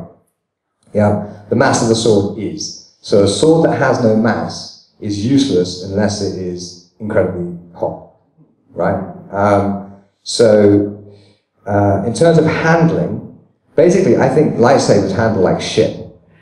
Because you've got a heavy weight in your hand, and it just kind of goes, bleh, right? Whereas a sword, whatever sword it is, the mass of the blade is part of the way that you get it to go where you want it to go. It has inertia, and once you get that moving, it has momentum, and you can do stuff with it, and it's just fucking lovely. It feels fantastic. A lightsaber, when it's turned off, I've only ever handled a turned off type, I've never seen it turned on properly, just handles like a microphone. It's a piece of shit. Horrible. Does that answer your question? Yeah. Sure? You didn't seem certain. Well, there's obviously a lot more that could be said about the topic, but we can move on to the next. Yeah, may I just pass the cube down there? May I just point out at this point, this is your time as much as it's mine, okay? I don't mind answering questions on all sorts of stuff, but when you head out of my area of expertise, the value that you're giving to your time is you're not perhaps getting maximum value, because my speculations as to how lightsabers work, you might find them amusing, but, you know, it's just like, well, fiction. Whereas actual, proper, real swords, that's actually what I do at home. I do have a lightsaber, and I do sometimes swing it around, even in class, occasionally, but it's not my area of expertise. So if I bullshit about Star Wars, I'm sorry. Yes, sir?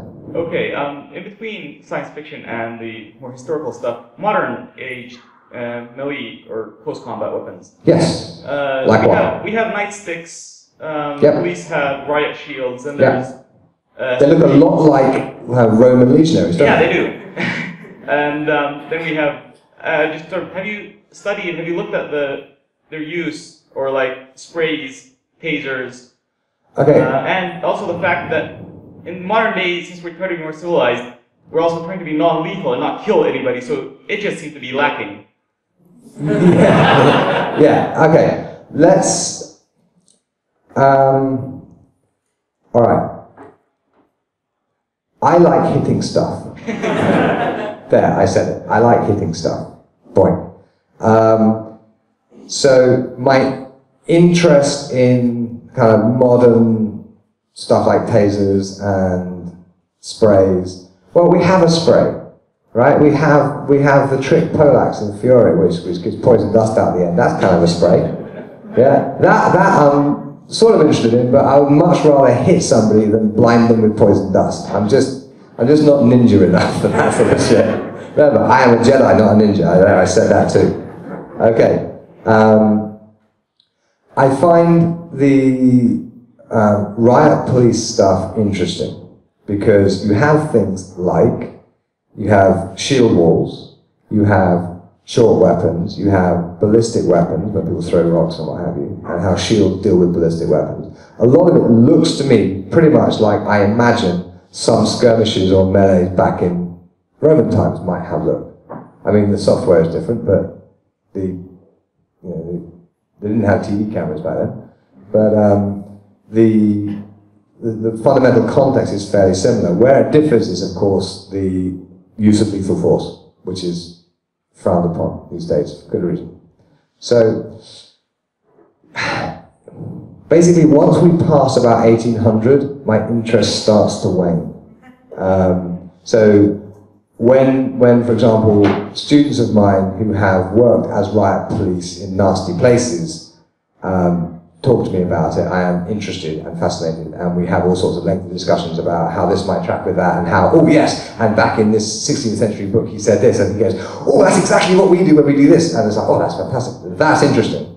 But I'm not sufficiently interested in it to go and, for example, take a riot police training course. Not that they'd let me on, but, yeah, it's not really my field. One thing I did do, a long time ago, A friend of mine worked in the border guards here in Finland, and he arranged for a friend of mine who's a martial arts teacher and for me to go and to do an afternoon of kind of cross training with his troop.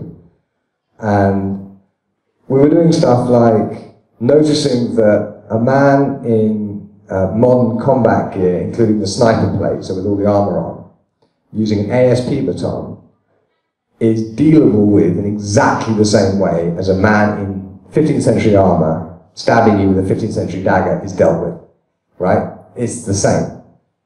His center of mass is in about the same place. His total mass that he's carrying is about the same.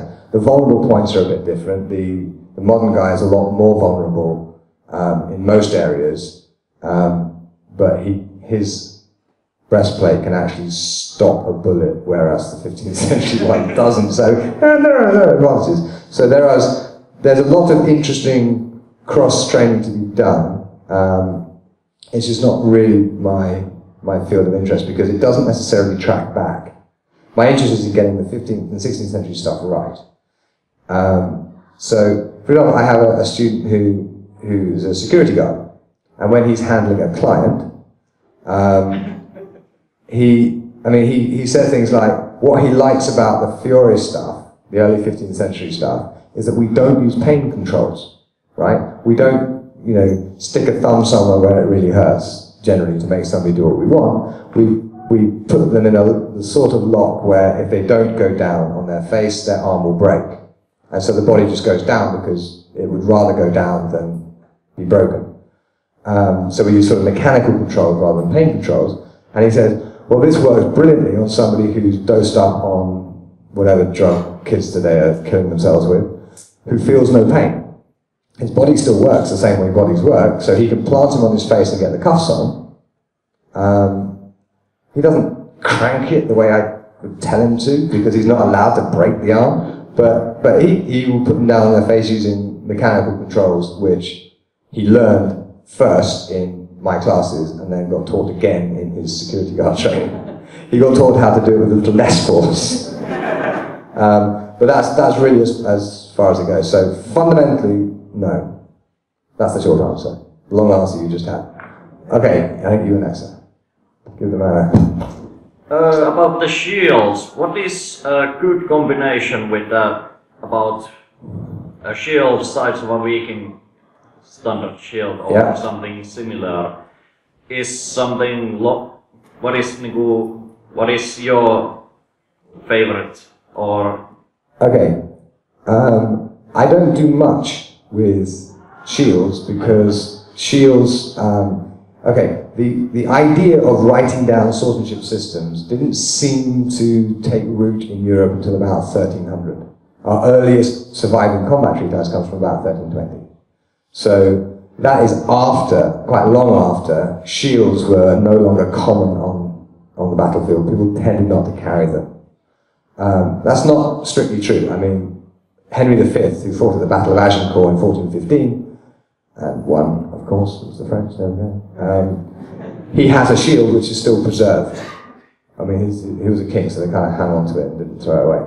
So people were carrying shields, but sword and shield stuff, or spear and shield stuff, was not common. And nobody wrote treatises about it. And because what I do is I do historical swordsmanship, which means to be historical, to my mind, it has to come from a book. It has to be written history. If it's working stuff out from first principles, it's not historical swordsmanship, it's, reconstructive archaeology. Perfectly legitimate field of study, it's just not my focus. I have done, because people always ask me about Viking shields. This is Finland, I mean, you love these things. With these tabletops on our arms, we shall go and slaughter the fucking Swedes. And raise Stockholm to the ground. So I have figured out how I would, if I was dressed as a Viking, i.e. with a long chainmail shirt and an open-faced helmet, and I had a sword and a spear and a shield, and my opponent was similarly armed, I know exactly what I would do to try and kill him. And fundamentally, it follows the rules. Control the weapon and strike. If his shield is in the way, go around. So basically, let's leave the spear out of it for a second. You can transpose this over. We don't have. Does anybody have a shield? They're in the corridor. Well, I'm not going to go and fucking get one. Okay, let's have an imaginary shield. Let's think of it. Just stick an imaginary shield up, and we get. Other hand, just humor me for a second. All right. Okay. So the shield is here, right? Okay. So this isn't going to do anything. Okay. But if I turn the sword like so, I can angle around the shield. Yeah. And in an open-faced helm, the face is the target. Now, if you go and do stuff with, for example, the Grey Wolves, they're using open-faced helms and shields and stuff, and they'll tell you you're not allowed to hit the face. This is the problem with reenactment versus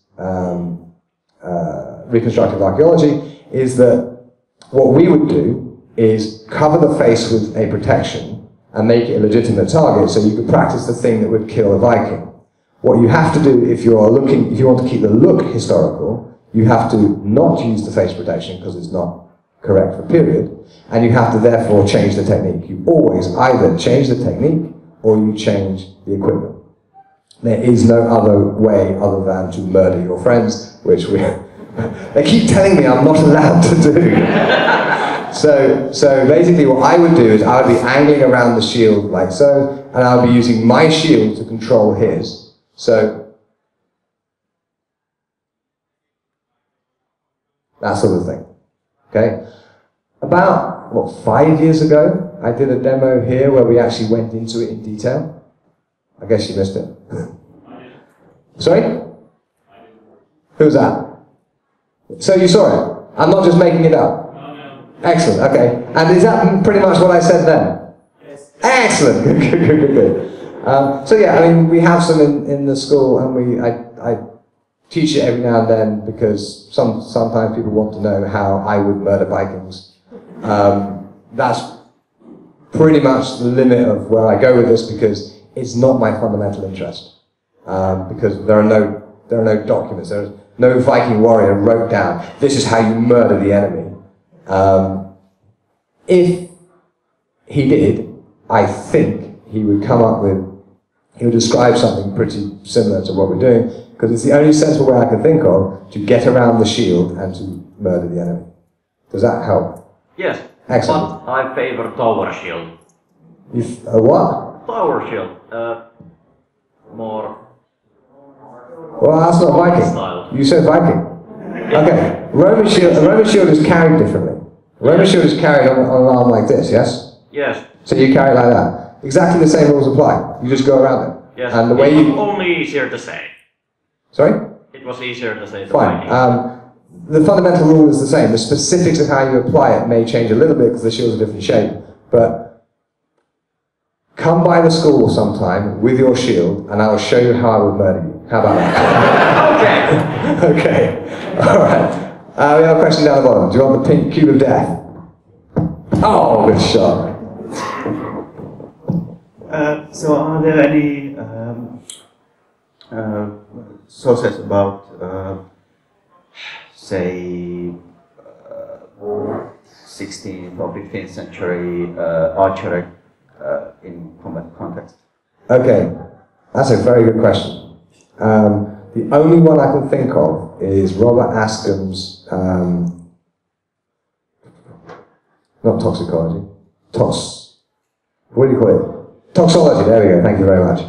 But he doesn't just call it toxology, he has a suffix on it if I recall correctly. But anyway, a book by Robert Ascham, or Roger Ascham, from, I think it was early 16th century. I have a copy, but I haven't read it for like 15 years.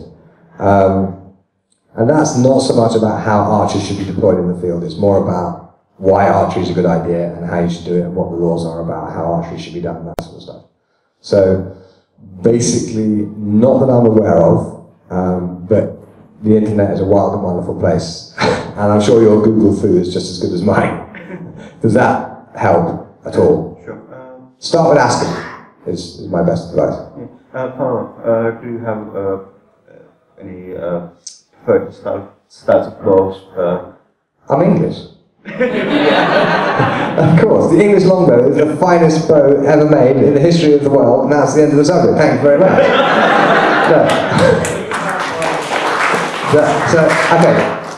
I actually make bows, and my preferred type of bow to make is a longish flat bow. Because making longbows is really hard. You need exactly the right kind of wood, and it's difficult to make a good longbow. It's much easier to make a flat bow, and I don't get to make bows terribly often, so I tend to go with the sort of easier approach. Wood in Finland for proper. Yeah, I actually have a stave of yew, perfect yew, for making a perfect English longbow, and it is fantastic, a fantastic piece of wood. I've had that piece of wood for 14 years. I'm waiting for my bow making skills to be worthy of it. Okay, lady behind you has a question. Just 1 second. We finish at 10 to 12, is that correct? Yes? More or less, okay. 5 to 12, 10 to 12, 5, okay. Yes? Yeah. I'm kind of returning slightly to the weight of a weapon. I'm interested in, if you learn a certain weight of weapon, then someone decides to be an ass and changes your weapon in some different weight. Yes? How easily can you cope? Okay, there are several approaches to that. One is, okay, in judicial combats, the weapons were specified, and sometimes they were deliberately specified to favour one combatant over the other. Because the one who had the choice of weapons would tend to choose a style of weapon that they were more comfortable with. And if they knew, for example, that their opponent had a weak arm, might specify especially heavy swords, for example, and that's legitimate.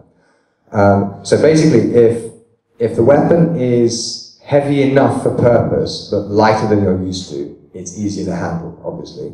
If it's heavier than you're used to, then it's more difficult. But the solution is, you should never train with just the one weapon.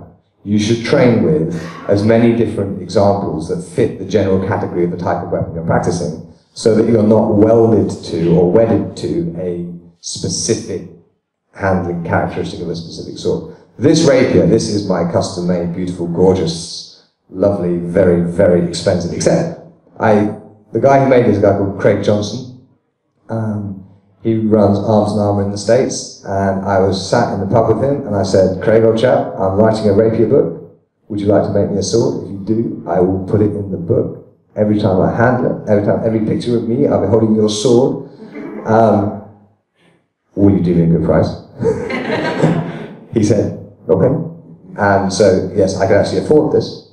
But this, when the occasional extremely favoured and privileged student gets to actually pick it up, they go, because it's just lovely. It just goes exactly where you put it. It's like radar.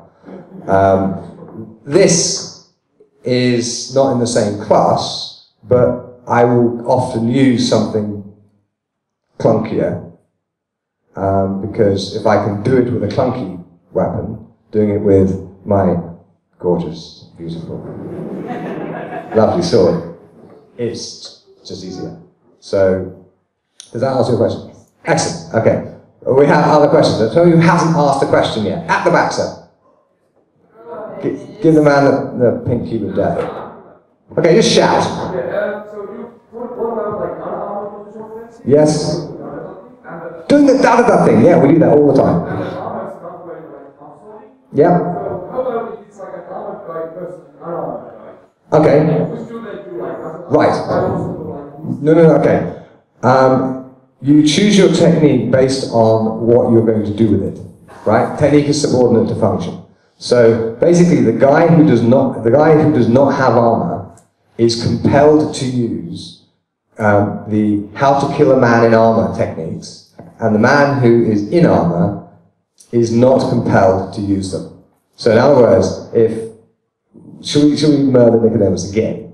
Okay. So let's pretend that Nicodemus is in armor, and I am not in armor, okay? What will tend to happen is, he can slice and dice and do horrible things and feel completely invulnerable, yes? Whereas what I have to do is get in here and do horrible things to him. Yeah? Because whereas this will kill me, it doesn't do anything to him at all. So you use the techniques according to what your opponent is wearing rather than according to what you are wearing. That's not strictly true, because if I was in armor, just give me a strike to the head.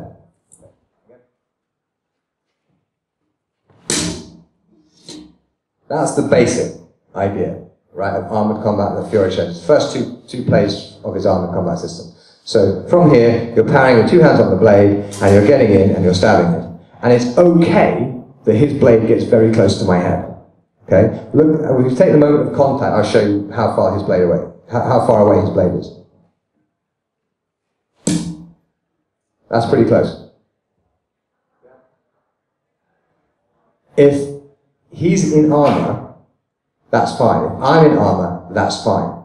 If I'm out of armor, that is too close. So I would have to do something a bit different, something along the lines of, and hang on, let me just make sure I've got my references correct in case you call me on them later.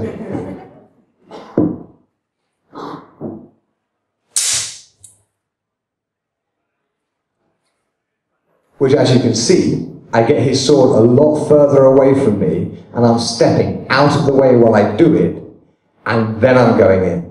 So at the moment when his blade is threatening me, I'm doing basically sword out of armor stuff, and when I'm trying to strike him, because he's in his armor, as you can clearly see, I am doing the sword in armor stuff.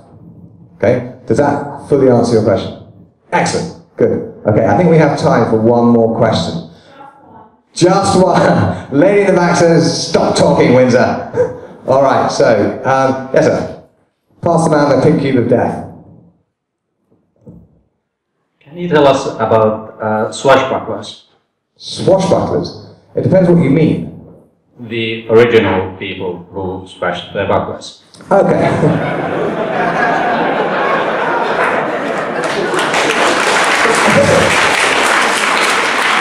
You know what that's called, right? That's called asking a question to which you already know the fucking answer. Right, okay, yes. Basically, the term swashbuckling comes from the habit of ill-mannered louts in England, because there's plenty of ill-mannered louts in England. It's one of the reasons I left. And they would go along the street whacking their sword against their buckler, making lots of noise, basically challenging people to fight. Hence, to swash, to strike, the buckler, swashbuckler, as in a braggart, a loudmouth, someone who is belligerent and not very nice with it. Does that satisfy? Well, I didn't know actually they actually hit their bucklers. Did you not? Oh right, in which case I apologise. Yeah, I was just wondering about the social aspect. Like, okay, these were louds. Did people, were they common? Common enough that the word came into general usage. So yeah, I mean, people were writing edicts, legal prescriptions against people who were doing this sort of thing. People were, it was common for example, apprentices to fight with sword and buckler after church on Sundays in London in the 15th century. We know this because it's actually allowed for them to do it. And while the gentlemen, or the apprentices at least, were doing their sword and bucklery shit, the ladies were dancing. And you can imagine where that led. So, yeah, I mean, partly it's a mating call. So that is the origin of the term as far as we know, but I am a historical swordsman, I'm not an etymologist, although etymology is something of a fixation with me. So, good question. That is, unfortunately, the last question. May I say is, before we finish, I do have one thing that I came here that I meant to say, which is thank you, because of the whole Ropecon experience and realities of steel and all that other sort of stuff. Because of that, Audatia, the game, which I have developed with various people to get swordsmanship represented accurately in a game, that has happened, and it would not have happened without this influence. So thank you all for that. And one unexpected side benefit is coming to Ropecon for 12 years. Nobody ever says hello because I'm this scary sword guy, right? But now I'm just this, you know, not a game designer, I'm not a game designer, but I'm somebody who's been involved in making a game. Suddenly I'm apparently a lot less scary and everyone is a lot nicer to me. So thank you for that also.